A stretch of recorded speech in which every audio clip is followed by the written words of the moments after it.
It's our privilege to have you here for the second Heuermann lecture of the 2018-2019 academic year. Our third Heuermann lecture will be in April, and it will be in conjunction with the Doherty Global Water for Food Institute's annual or biannual conference. And so please mark your calendar. It'll be at 5 o'clock in the evening on the 30th of April.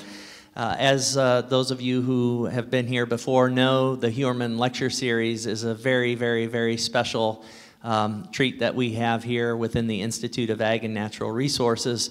It is made possible by the generous gift of Keith and Norma Heuermann, and Keith and his family are here. Would you mind standing and waving? And let's give them a big round of applause.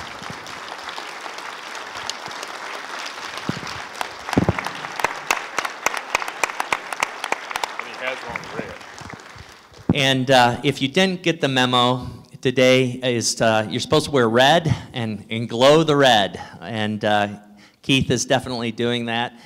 For those of you who've been here before, I might have said this, but in my I started my third season as the Vice Chancellor of the Institute of Ag and Natural Resources and Vice President for Ag and Natural Resources.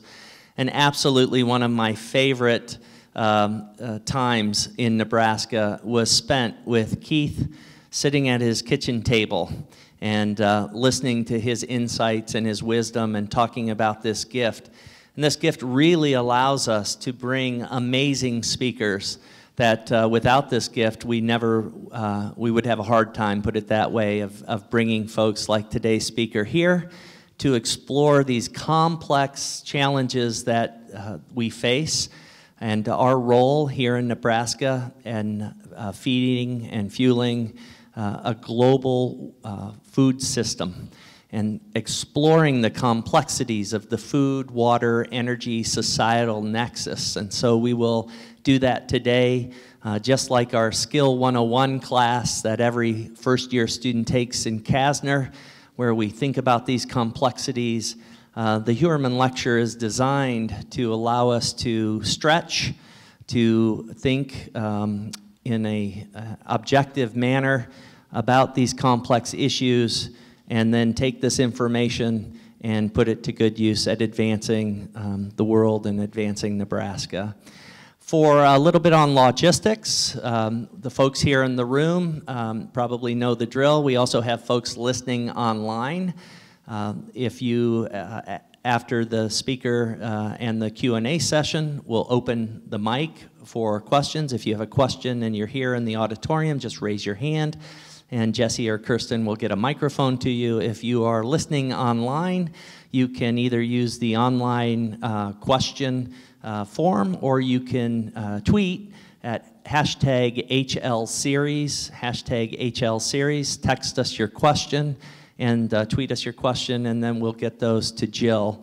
A little bit on the logistics. The Deputy Secretary will give roughly 25 minutes worth of comments.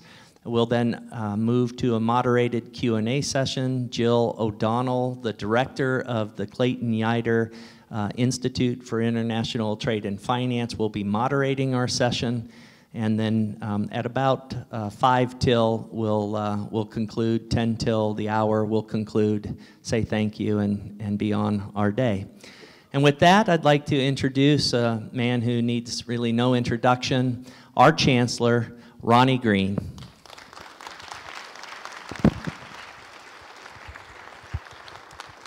Well, thank you very much, Mike. It's a real pleasure to be in this room, and I'm going to get a chance to tell you, Steve, a little bit about this room in our introduction today. Our community here at the University of Nebraska-Lincoln knows this is a really special week for us. It caps off, if you want to think of it that way, 150 years of impact of this great land-grant university on not only Nebraska, but the entire country and the world. And we're in the midst, as all of you know, of celebrating that this week. So it was a real treat to add to that we were going to have the opportunity to welcome Deputy Secretary Censky to campus to help us commemorate that week and that charter celebration that we actually will officially celebrate tomorrow on our official anniversary of February 15th, commemorating that 1869 date. And as I was telling the Deputy Secretary earlier this morning, this is a place that has not only been dedicated to being a land-grant university for those 150 years, but we're doubled down on our commitment to being a land-grant university moving forward in this next generation that is ahead of us as well. All of us know and celebrate the fact that the time period land-grant universities were formed is the same time the U.S. Department of Agriculture was formed in the early 1860s under President Lincoln. And set up that stage for the diffusion of knowledge in the way that the land-grant system has been able to do that. This is being co-sponsored today, and we're very proud of that, as you heard Mike mention a moment ago, by the Yeutter Institute for International Trade and Finance that we're standing up here on our campus in honor of Clayton Yeutter, as you know. So Jill, looking forward to you helping to moderate this session a little bit later in the afternoon. So I want to tell you a little bit about this room, Deputy Secretary. So he's had an opportunity this morning to see Innovation Campus and to visit the number of our faculty and programs and students across the Institute of Ag and Natural Resources. You will be standing on, as you talk to us today, what was the floor of the livestock arena for the State Fair of Nebraska. During its history here as the former state fairgrounds. So I know as a former 4-H member, former 4-H state officer in the state of Minnesota, as you were telling our students about earlier this morning, that you will appreciate that heritage. So, you know, if you have your stick, you know, you can do a little bit of expertise today, show a little bit of your expertise in being in this facility. And it's part of a very proud now Innovation Campus that we're standing up that you got a chance to learn about this morning. Deputy Secretary Censky, as many of you in the room know, has served in this role as the #2 person at the U.S. Department of Agriculture. I think a lot of us would say that person is the person that gets everything done for the Secretary.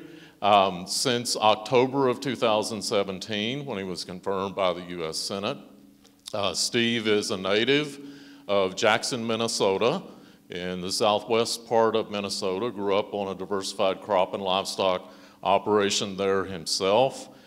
He decided to go across the border to South Dakota State University at Brookings to do his undergraduate degree in agricultural science, and then pursued graduate work and a postgraduate diploma at the University of Melbourne in Melbourne, Australia, in agricultural science. And as he was telling our students this morning, he had the opportunity to do work abroad through 4-H, Chuck Hibbard, through the old IFYE program, International Foreign Youth Exchange Program of 4-H, and spent time in China when he was a student and part of that IFYE program. So Steve has a very deep sense of this land-grant mission that we have from his own personal experience. He served for 21 years as the CEO of the American Soybean Association, most recently in his career, and also had government service previously as the director of the Foreign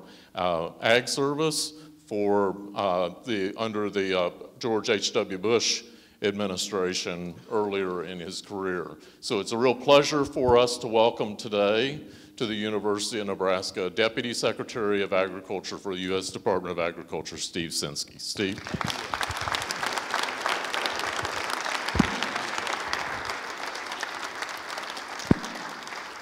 Thank you very much, Chancellor Green. Thank you for that nice introduction. Great to be here with everyone today, and what a pleasure it is for me to take part in this Heuermann lecture today about how we can meet today's and tomorrow's growing world food needs and do so in a sustainable way. It's pleasure for me to be here in Nebraska, and I want to recognize a couple of people that, a few people that are very special to me. I have my mother-in-law and my father-in-law, Charlotte and Ron Calhoun, that are here, along with my wife's cousin, Eric Toll, and son Carson are here. And so Ron and Charlotte grew up here in Nebraska, born and raised here. I know Eric you were a student here. You graduated from the University of Nebraska. Carson, you may have your eyes set on that as well. That's great to see. But when I was coming here, of course, they said that Ron told me that I was going to be coming to God's country, and then proceeded to, lead me in the song. You guys all know it. There is no place like Nebraska. And so it really is a pleasure to have them here today as well. I want to tell you as well, it is a real distinct pleasure for me to be here to help celebrate 150 years of the University of Nebraska as a land-grant institution. As Chancellor Green has said, it was on February 15th in 1869 that the University of Nebraska was established and has had as its mission to provide the means so that the citizens of the state can acquire knowledge in literature, the arts, and science, and has really continued to meet that mission very well. I had the opportunity this morning, and I really appreciated that, to really get just a quick look at some of the very innovative things that are happening here on this campus, on this innovation campus. I got some exposure to what's going on in the food technology in the food lab, what's happening on identifying allergens, what's happening with microbes and identifying how they interact in the body and can help us all lead healthier lives. I've seen some of the plant transformation that is going on, the phenotyping that is occurring, and then also some of the robotics that is happening here. And I have to tell you, I was very much impressed, and I then met with some of the students that are here and participating in the Engler program or in the RFI program or through the exchange program with Rwanda. And it's really just a great exposure here to the university and a lot of the great things that are happening here to really move the university, the state, business, and industry forward. So I salute you for that. As Dr. Green said, of course, celebrating the 150 years, you have the roots of the college go back to 1862, to passage of the Morrill Act. It was championed by a senator from Vermont, Justin Morrill, signed by President Lincoln, and it was the Morrill Act that provided the start for the land-grant university system that we have here in this country today. Under the Morrill Act, every state that remained in the Union, and you have to remember this is going on right at the beginning of the Civil War, was granted 30,000 acres for each member of their congressional delegation. So that meant that every state in the Union got at least 90,000 acres, 30,000 for each senator and then 1 for their congressperson. And then the state would be able to use take that land, sell it to establish colleges and universities that were to transfer knowledge and to train the citizenry of those states in agriculture, in the sciences, in military science, and in engineering. And that really was the beginning of what we have today. I can tell you from my exposure through the land-grant system itself, and it really was the land-grant system, along with then eventually in 1887, was the passage of the Hatch Act that established the agriculture experiment stations in the states, and then the Smith-Lever Act in 1914 that established the Cooperative Extension Service.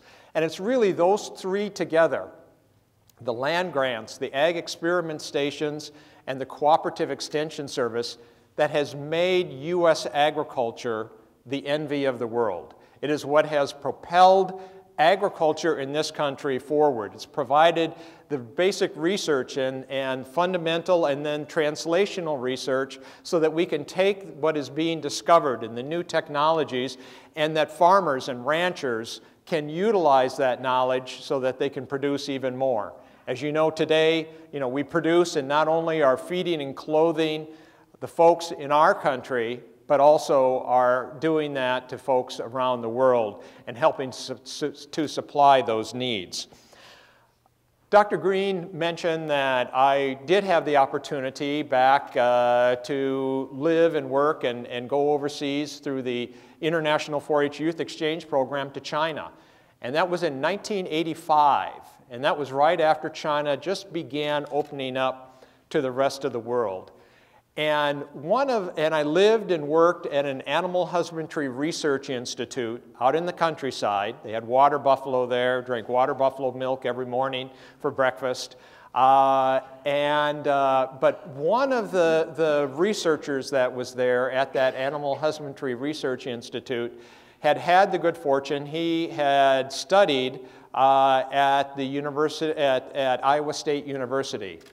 And he always impressed upon me, and he was always said as we toured around China, worked to see the situation of agriculture and the farmers and ranchers in that country, he was always so envious, and he said, oh, if we only had a system like the United States has, where we have agriculture universities coupled with experiment stations and extension that allow us to move forward. What a powerhouse China could also be in agriculture.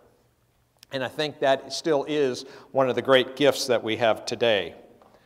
1862, when the Morrill Act was passed and its establishment of land-grant universities, was also a very historic year for the U.S. Department of Agriculture, because it was in that year that, again, President Abraham Lincoln established USDA as, quote, the People's Department.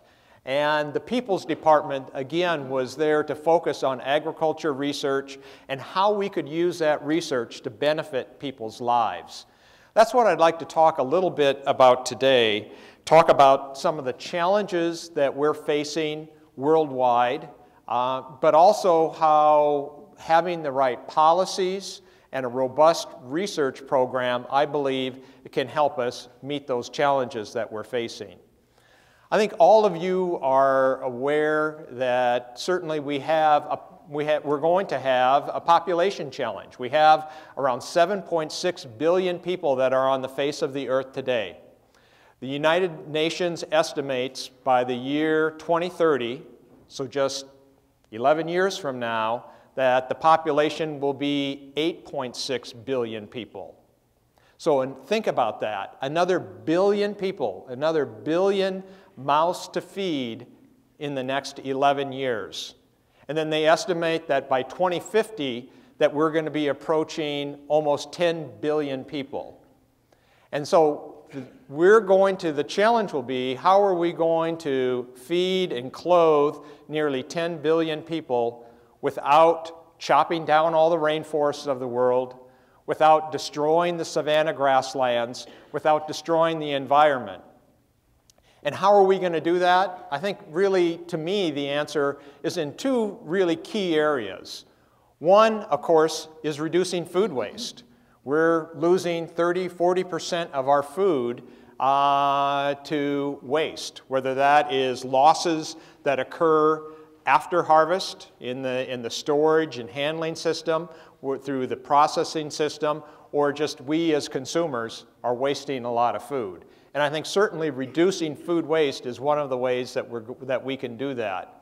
But the second one, and this is what I'd like to concentrate on today, I think is making sure that we are increasing productivity. And that really is the key of what we have to do.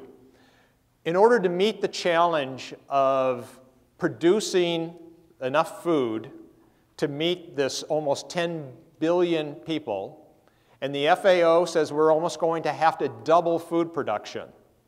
We're going to have to produce more food in the next 30 years than we have in the last 10,000 combined, just because of the nature of the growing world population.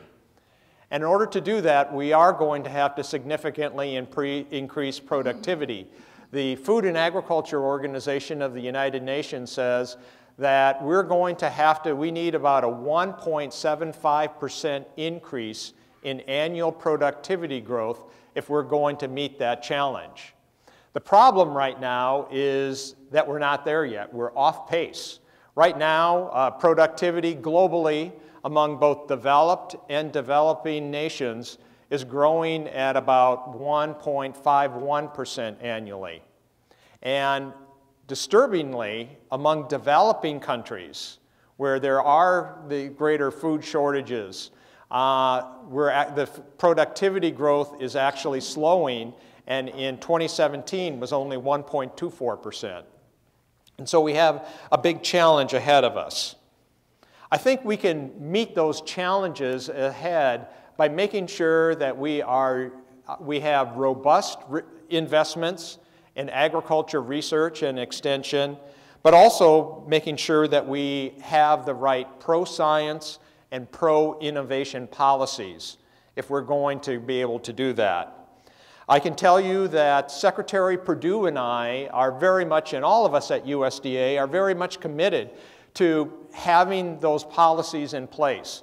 And I know every day when I wake up, I think about what can we do, what can I do during this time that I have the fortune of being able to serve as the Deputy Secretary at USDA, working on behalf of farmers and ranchers around the country, is what can I do to help unleash the innovation, help our farmers, ranchers, and agribusiness succeed so that they can be more productive, more competitive. I think a good example is of making sure that we have the right policies in place. And just using one example here is what is going to be our approach to gene editing. Gene editing, where you've heard of CRISPR, where you're able to go in, it's almost like it's been described by plant scientists or animal scientists, almost like cutting and pasting in a Word document, where you're able to go out and use the animal's own genes, but to make changes. And it has really tremendous opportunity and tremendous promise for us to really improve the nutrition of plants and animals, to make them more drought tolerant so that we can succeed in a changing climate, to make sure that they are resistant to disease, both plant and animal diseases, and it has a lot of promise. We have adopted at USDA a policy of saying this is just a natural evolution of plant breeding that's been happening, frankly, for the last 10,000 years. When man first really domesticated plants, and we've been going through and trying to change, and really through gene editing, you're just speeding that process up and doing it with much more precision. We're taking that viewpoint that we have here, again, pro-science and pro-technology, abroad as well. Your own Greg Ibaugh, who's from Nebraska, Sumner, Nebraska, served as your Director of Agriculture here in the state for a lot of years. We're thrilled to have him now as Undersecretary for Marketing and Regulatory Programs at USDA. Greg was just last week was in Japan, visiting with Japanese leaders and about our thinking and our approach to how we're going to regulate or not regulate this technology, and working with the Japanese to share that thinking. I think the good news is there's a lot of common thought there, and that approach on how we regulate, how Japan regulates, is going to have a big impact how Japan regulates throughout much of Asia. So it's really important that we're both taking a very pro-science and a pro-innovation stance on that.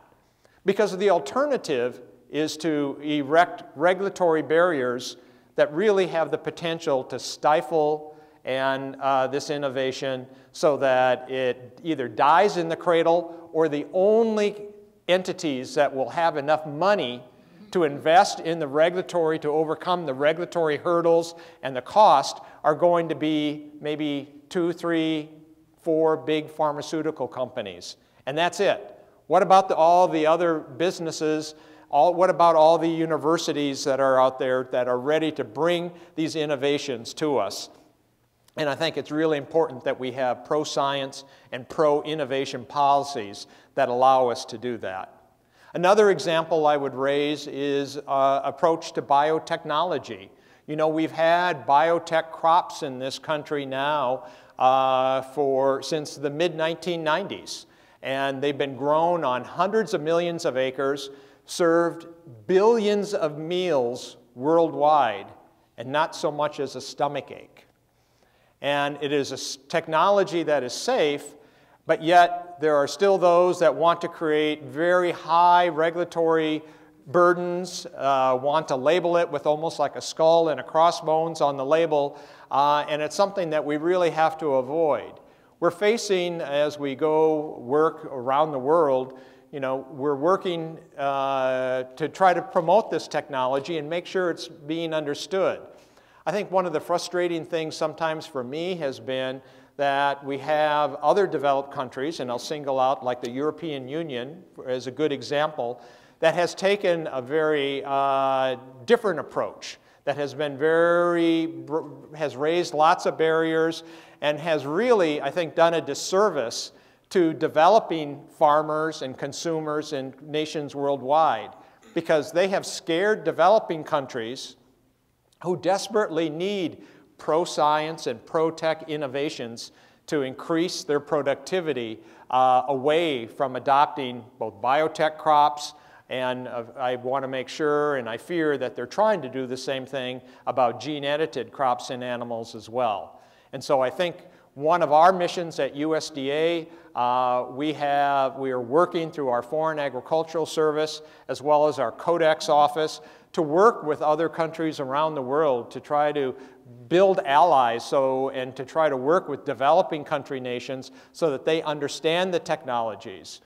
Of course, this doesn't mean that we don't ever assess these technologies. We have to assure that they're going to be safe, but we have protocols that are in place to make sure that they're safe, that they have the intended results. We just don't need to put up high regulatory barriers that become so costly that, again, only the top 2 or 3 companies in the world can ever afford to do that. I want to also talk a little bit about the agriculture research, the role of the land grants, and extension as well. At the Department of Agriculture, we have 2 very major agriculture research organizations. We have the Agriculture Research Service of USDA, and they are our in-house research agency. They do the intramural research and are doing a lot of great things. We also have our National Institute for Food and Agriculture, or what we call NIFA. And NIFA, of course, is the extramural research arm of USDA. That is the arm that we are working and provide competitive research grants to universities around the country. That is the arm that also provides the formula funding that goes to universities and extension. And that's the arm that also works very closely with 4-H and the Cooperative Extension Service. And there's been some really good things done there. I'd like to talk a little bit about that. You know, and it's not, we're doing a lot of great things around the world, but there's also a lot of great things that I think are very, very good and that are happening here in Nebraska. You know, you all here in Nebraska have what has been called the golden triangle of corn, beef cattle, and biofuels. And it has been a major contributor to the economic vitality of this state. And as that triangle has expanded, one of the questions has been, how much of the corn residue can you remove and use for either feeding, have cattle grazing on it, or remove and give it to cattle, and still make sure that you're not having any detrimental impacts on soil health. And through the Agriculture Research Service, scientists here at the ARS here in Lincoln have developed a corn residue utilization guide that provides the guidelines to farmers to know how much they can actually feed and use with their beef cattle and how much needs to remain so that that soil is protected for future generations. Another example of a project that we've been involved with here in Nebraska is one called Project Sense, Sensors for Efficient Nitrogen Use and Stewardship of the Environment. That's a long title, but Project Sense. And this was provided, it was funding, competitive research funding that the University of Nebraska applied for. Our NIFA provided the funding, and it was in partnership with the Nebraska Corn Board, conservation districts, and the on-farm network of farm trials here. And it really was an integrated research and extension project that placed sensors above the corn crop. And it was to work to see how we could work with producers to provide in-season nitrogen applications so that you only applied the right amount at the right time and you had much less loss of nitrogen going into rivers, streams, and the groundwater. And through those sensors that were placed above the fields in the crop canopy, they were able to receive the light measurements that were reflected back by the leaf, to analyze that across the photos spectrum, and then provide recommendations on what could be used. And I think the good news is that, after several years, over 50% of the farmers that were participating in these trials said that they had either reduced their nitrogen use or had moved to in-season application of nitrogen. And again, that had benefits not only for the profitability of the farmer, and the farmers increased their profitability on average of about $13 an acre, which is significant, but it also had very positive dividends for the environment as well. And I think that underscores the type of agriculture sustainability and productivity that the university is about and that the Heuermanns have very much championed as well. I think another project to touch on, of course, is antimicrobe resistance. And that is something that, again, that our Agriculture Research Service here in Nebraska has been very active on. It's a big deal worldwide of how we're looking to see how we can work on such resistance. And ARS researchers have been working here in Nebraska to take samples and analyze both from soils as well as comparing them to in other pristine environments to look at what is the baseline levels of microbial resistance that is in the environment, and then using that to help inform farming practices and production practices as we go forward. I'd like to also say that the Heuermann's definition of sustainability also includes the sustainability of rural communities. And that's another area that we within USDA are very much focused upon. One of the first actions that President Trump did when he came into office, he signed an executive order creating a Rural Prosperity Task Force, and it was chaired by Secretary Perdue, and they took a look at what is needed to bring into communities to improve the prosperity of rural America.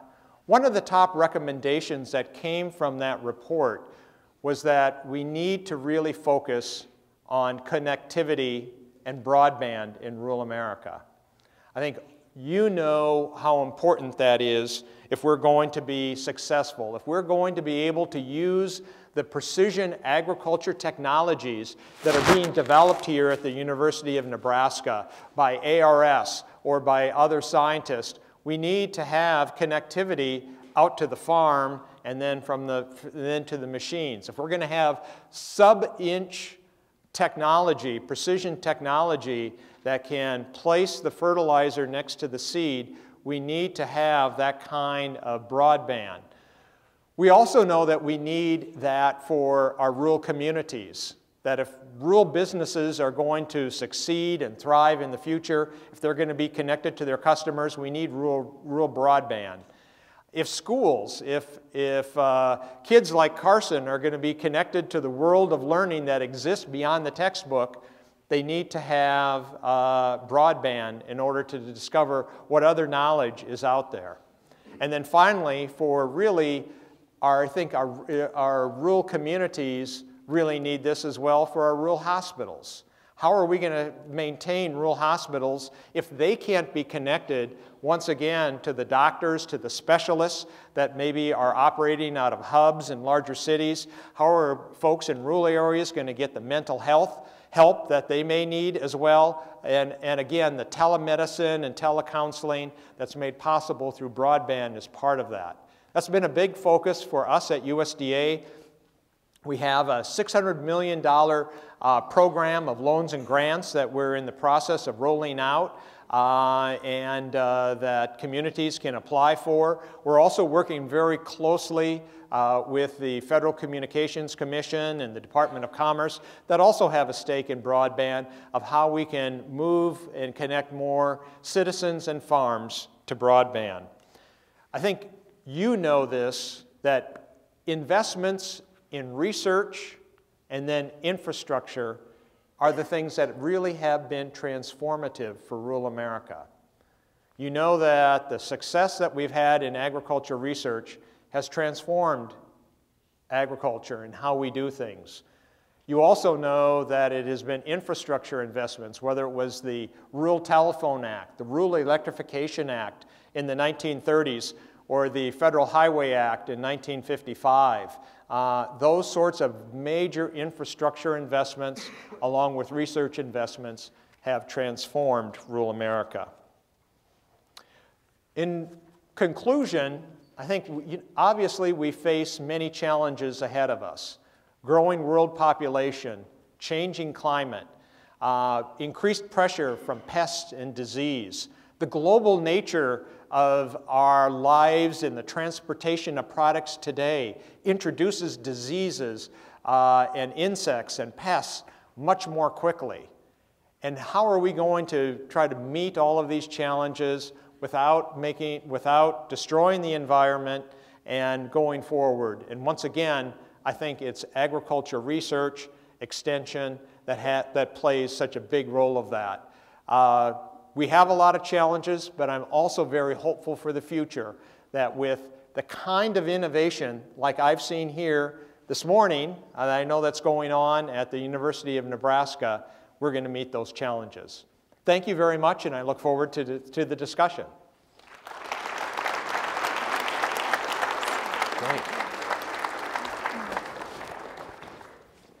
Thank you, Deputy Secretary, for these remarks. You touched on a real range of issues related to policy and research, infrastructure, innovation that I think are really important for agriculture here as well as all over the U.S. I'd like to turn the conversation a little bit toward trade. You opened by saying that U.S. agriculture is the envy of the world. It's very productive, and export markets are critical for producers here and elsewhere. You've talked in the past about the need to diversify export markets for U.S. food and agriculture. And I'm wondering, where do you see new export opportunities for these types of products right now, especially in light of the entry into force of the TPP-11, which recently entered into force, as well as the EU-Japan Economic Agreement, neither of which include the U.S. How does that impact the search for new export markets at this time? Well, I think you're absolutely right, and agriculture is so dependent on exports because we are so productive, because we have utilized that research and extension, and on average, as you know, we export around 20% of what we produce here in this country, and for many commodities, it's a much higher percentage. From the soybean industry that I came from, it was close to 50% of the product that is exported overseas. I see a lot of the opportunities that are developing for our markets and for producers abroad. A lot of them are in the Pacific Rim, are in Asia. We have great opportunities, I think, through a lot of developing markets, whether it's Indonesia, the Philippines, Vietnam. There's lots of growing opportunities there. And I think we need to take advantage of those. I think there's still a lot of growth that's going to happen in Mexico and Central America, that can continue. The Middle East has been a growing market for a lot of agriculture products. And then finally, India poses, with, again, a population that is going to be exceeding China's, that has a lot of potential as well. And so I think there are great opportunities there abroad for producers. I think we're going to have to work to develop those markets and make sure that they're there. I think trade agreements can help do that. And I think making sure that we are also pursuing trade agreements with countries like Japan as well is going to be very important, because as we talked about earlier, the Japan was really the crown jewel of the Trans-Pacific Partnership for U.S. producers anyway, and we have the opportunity now that we've initiated discussions with Japan to crack open that market even further. What can you, just touching on Japan here, what can you tell us about how those talks what the outlook might be for them, when they might be officially launched? Well, we've submitted, the U.S. Trade Representative has submitted the negotiating objectives to Congress. We're in that period of waiting to formally begin those negotiations after Congress has had an opportunity to review those and begin those. But I do expect those negotiations to be starting very soon. Because I think the U.S. Trade Representative, and certainly we know at USDA, that we need to try to move quickly. Japan is part of the TPP-11, and so tariffs for some of our competitors, whether they be in Australia or Canada, are starting to come down. Japan also has some trade agreements with others, like the European Union, and their tariffs are starting to come down. And what we're going to see, unless we move quickly, is that U.S. agriculture products are going to lose the competitive advantage that they have just because of unequal tariff treatment. That they're going to be paying, U.S. products are going to be paying a higher tariff than Australian or Canadian wheat or European pork or other products like that. So you mentioned soybeans and the European Union, so I'd like to follow up on both of those items. First on the European Union, so this is another area with which the U.S. may propose and initiate trade talks, but the two sides really differ over whether agricultural goods will be included in those negotiations. How do you see that playing out? Do you see them working through that sticking point? I think negotiations with the European Union are always difficult. They can be exceedingly frustrating, and you're absolutely right that right now we have insisted, and part of our negotiating objectives from the United States is that agriculture is among the topics to be negotiated. The European Union has proposed negotiating objectives that don't include agriculture. And so we're at loggerheads, or we're talking past each other right now. I think that's to be worked out, but I think negotiations with the EU are always slow. I'm much more hopeful on the speed, hopefully, that we'll be able to have negotiations with Japan. So soybeans, I know that's an area that you know very, very well. And as you know, the U.S. export market for soybeans had become very concentrated in China, with about 60% of U.S. soybeans going to that country.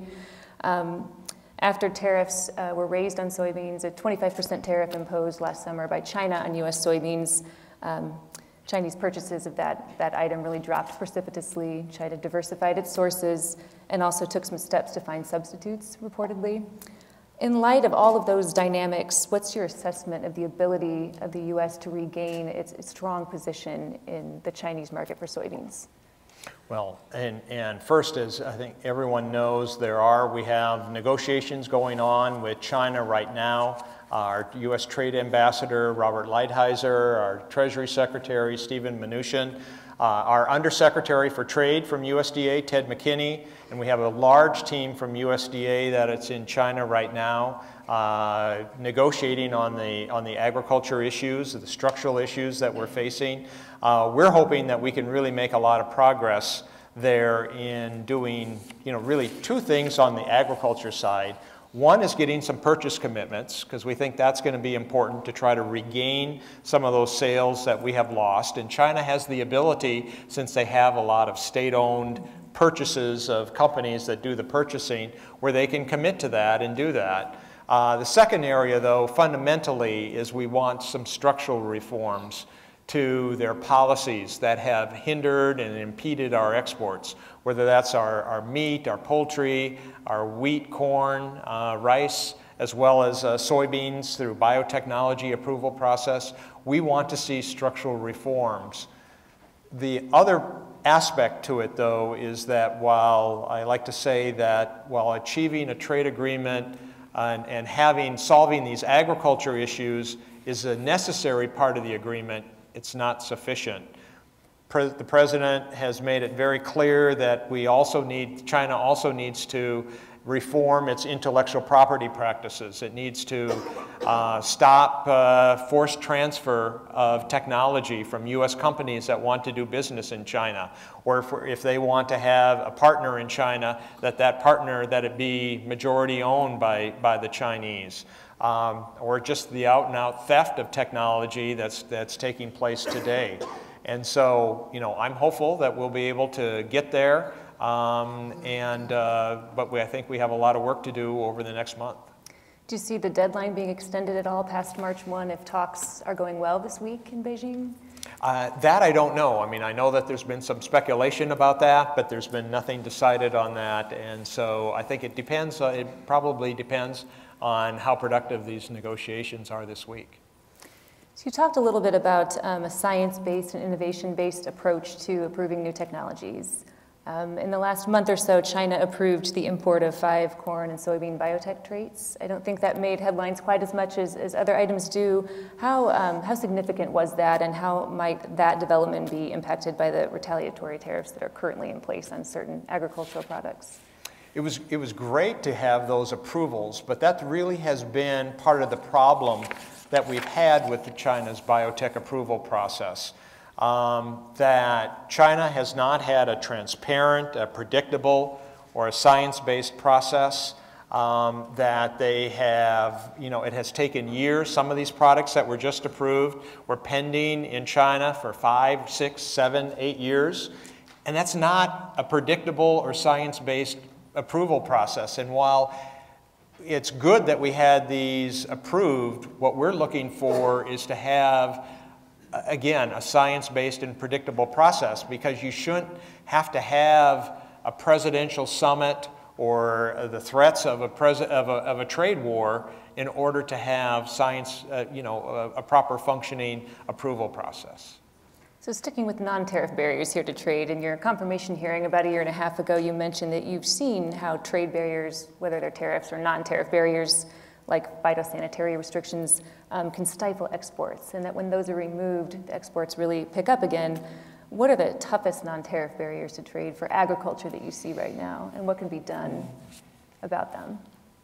I think, there's a lot of barriers that are used by countries many times. A lot of them are on the plant and animal disease side of things, where a country will claim because that we have a certain weed or a certain pest in the United States that they want to prohibit exports or have treatments that are very, very expensive. And I think those are tough ones that need to be solved. I think the having nations follow international codex standards when it comes to which veterinary drugs in our meat export, in our meat production, are approved for use, which hormones are approved, and which ones aren't. There's countries that do use those products, but yet they want to have a zero tolerance for imports when they come into the country as well. Mm-hmm. So returning to this continent, let's talk for just a moment about the US-Mexico-Canada agreement. The US-Canada Free Trade Agreement, which was the precursor even to the North American Free Trade Agreement, is one that Clayton Yeutter had a very significant role in negotiating, and what he considered to be one of his very top achievements in trade. NAFTA, which came later, is still in place. USMCA now needs to work its way through Congress. What do you see as the prospects there, and how do you see that congressional path playing out? Yeah, and first I want to say, it's great. I think it's wonderful that you have the Yeutter Center for International Trade here on campus. Congratulations to you, Jill, for being the director of that. I had the opportunity when I was at USDA during the George H.W. Bush administration. Clayton Yeutter was my secretary, and what a pleasure it was to work with him. And he had brought with him not only the experience in agriculture and agribusiness prior to that, but also having served as the trade ambassador as well. And so that brought a lot of expertise. And so I worked with him closely. But I do think that in terms of the US-Mexico-Canada agreement, you know, they are working on the implementing legislation that will be submitted to Congress. I think we have our work cut out for us. You know, it is, I think, it is a good agreement. It preserves the duty-free access that we have had for U.S. agriculture into Mexico. It cracks open new market access opportunity into Canada. It improves our terms of trade and for dairy, poultry, and egg products going into Canada. It eliminates the discriminatory treatment that our wheat products had moving into Canada, whereas no matter what the quality or the grade of U.S. wheat, when it entered Canada, it was automatically classified as feed-grade wheat and was priced accordingly. Whereas Canada wheat coming into our market was able to sell for whatever quality it had. And so it addresses those things.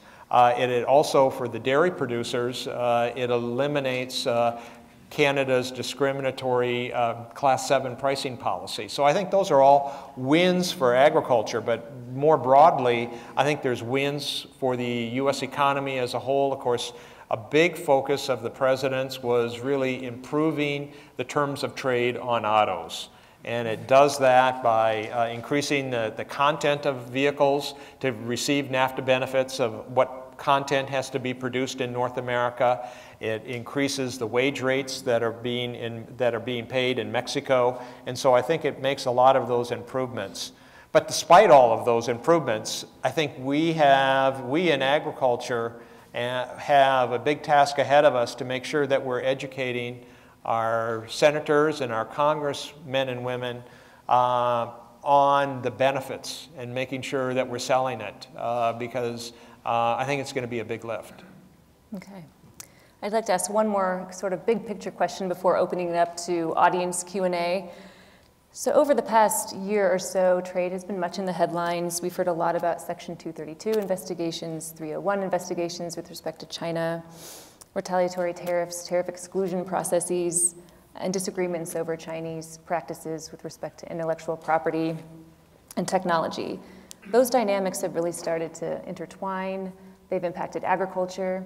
If you could point to one thing, what would you say is the single most important thing for producers or any of us to understand about how all of this is playing out? Oh, boy. You know, I would say, I mean, I think the one thing, in the roundtable that we had with some of the producers this morning, we talked about this. I think it underscores the need, the importance of trade. I'm a believer in trade and trade agreements, and our prosperity is tied to that. I think we also need to have good agreements and make sure that we're enforcing the agreements that are in place.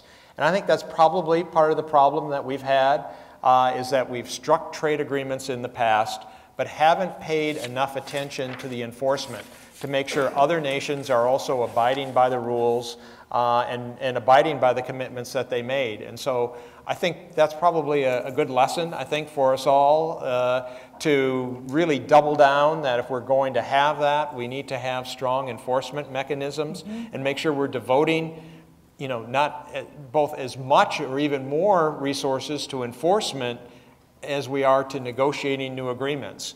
But having said that, I also think it is important that we work to educate the American people on the benefits of trade as well. We in agriculture, especially Midwest agriculture, see the benefits of that from the agriculture side of things. But I think we have to do more to make sure that we're talking about the benefits of trade and working as we move forward. If we're going to have more trade agreements, the rest of the world is marching on. The rest of the world is striking new trade agreements. They're bringing down barriers. And I think we have a choice of whether we're going to just sit on the sidelines and see, you know, other countries get tariff advantages and preference in markets, or whether we're going to join in as well. But I think we have to change the conversation on trade in the country. Thank you. I'd like to open it up now to any audience questions there may be. I know there's a couple of mics right down here in the front. If you could just wait for the mic and please identify yourself too.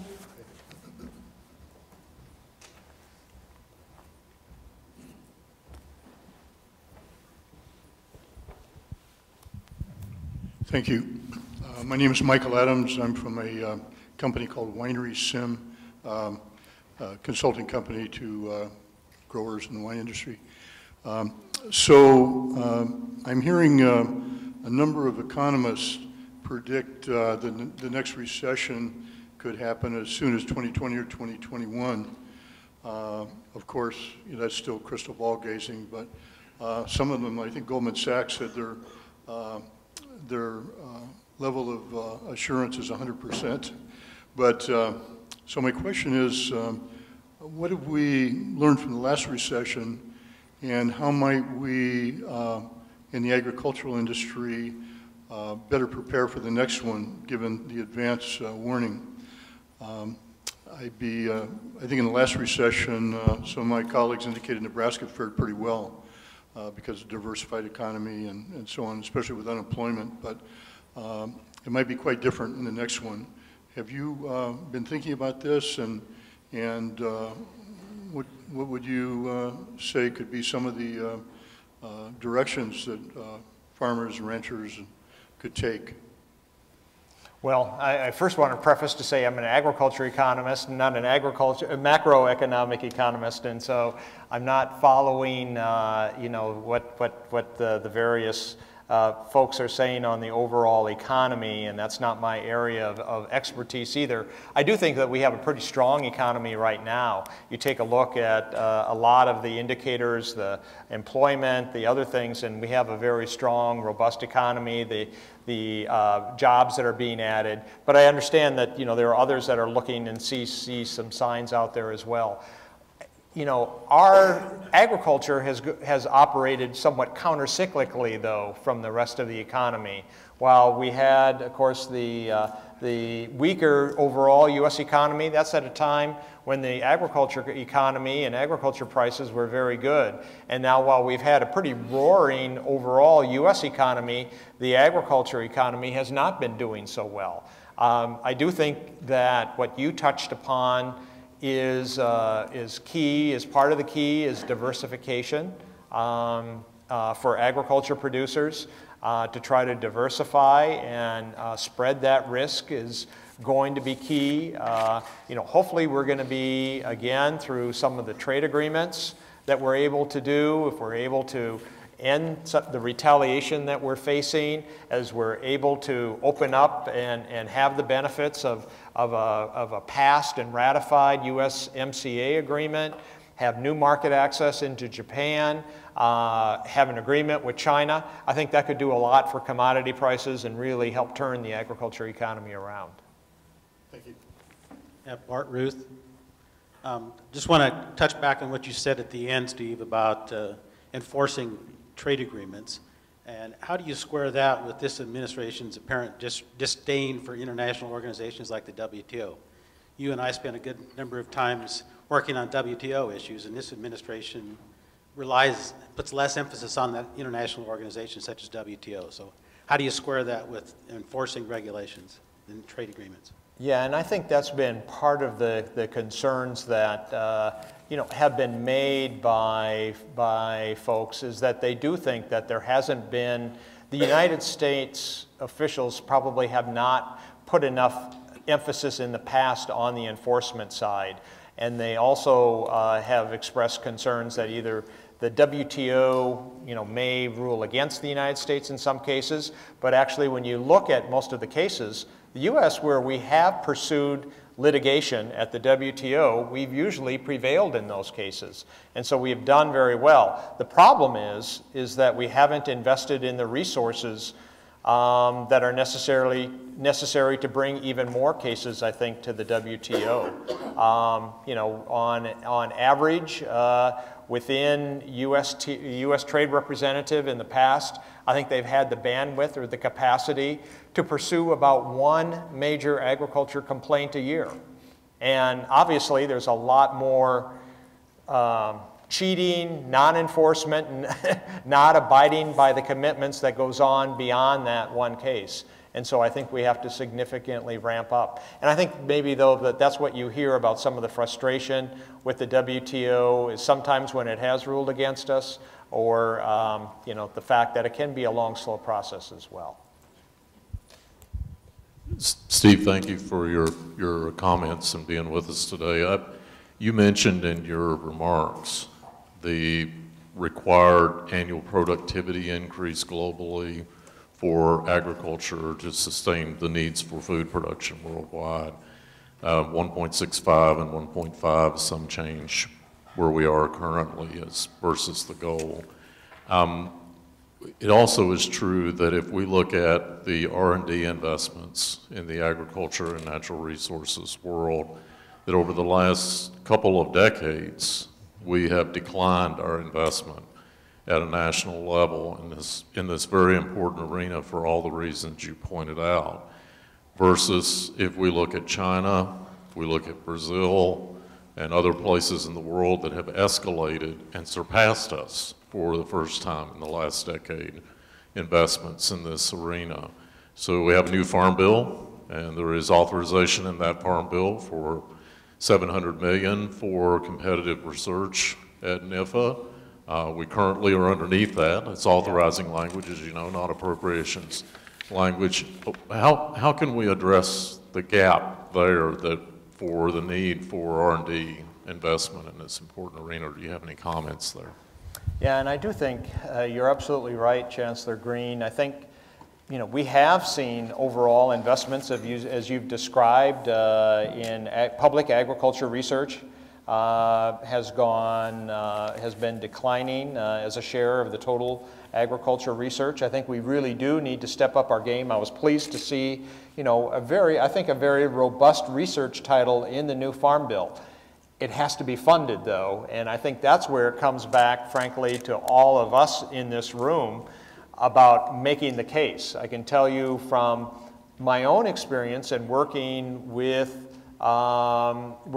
farmers and ranchers and commodity groups, we understand the importance of agriculture research, but many times, because when you're faced with a choice in between, well, should we be spending money on crop insurance versus the safety net versus other things, people believe in ag research, but sometimes those other things come out ahead on the priority list.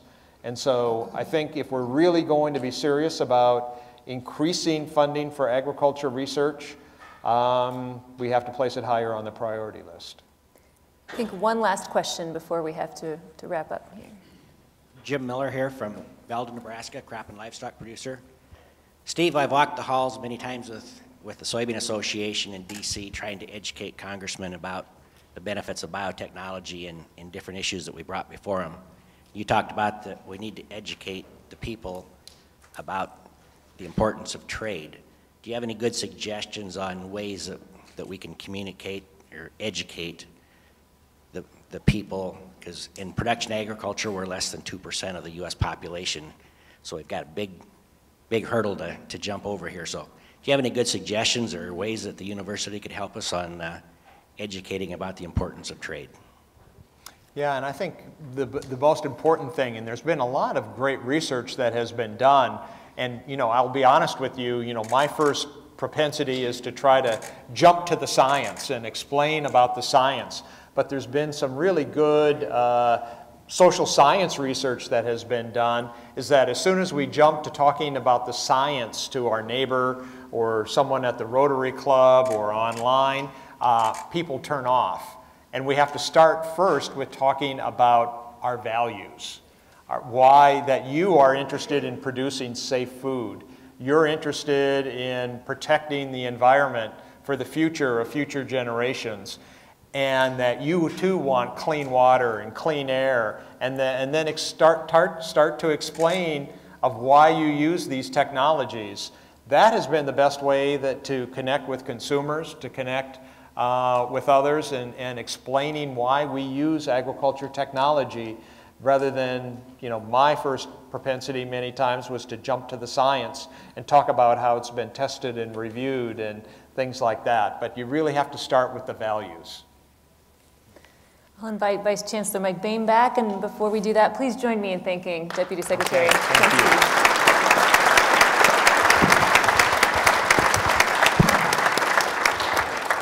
Thank you, Steve. Thank you, Jill. And thanks to all of you.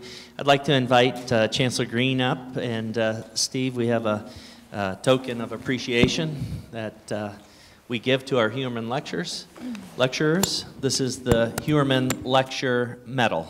So thank you very much again. Let's give the Deputy Secretary a round of applause. Great. Okay, great. Thank you.